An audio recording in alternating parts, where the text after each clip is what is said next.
સુરેન્દ્રનગર જિલ્લાના તરણેતર ખાતે ભાદરવા સુદ ત્રીજના દિવસથી આરંભાયેલા આંતરરાષ્ટ્રીય ખ્યાતિ ધરાવતા તરણેતરના ભાતીગઢ લોકમેળાનો આજે બીજો દિવસ છે।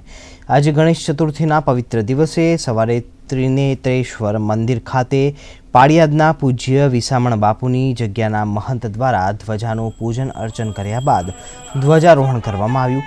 ધ્વજારોહણના પ્રસંગો સંતો, મહંતો અને સમાજના આગેવાનો ઉપસ્થિત રહ્યા હતા।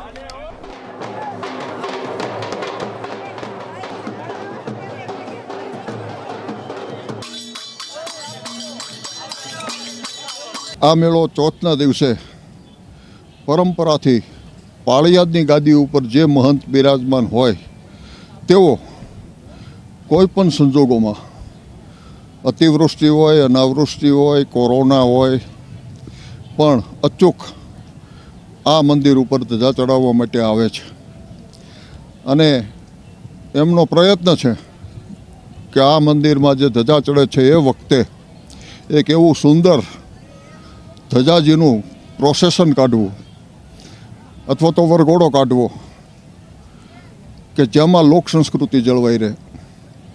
એટલે આજુબાજુના વિસ્તારમાંથી રાસ મંડળીઓને, છત્રીવાળાને, ઢોલીને જગ્યા તરફથી આમંત્રણ આપવામાં આવે છે।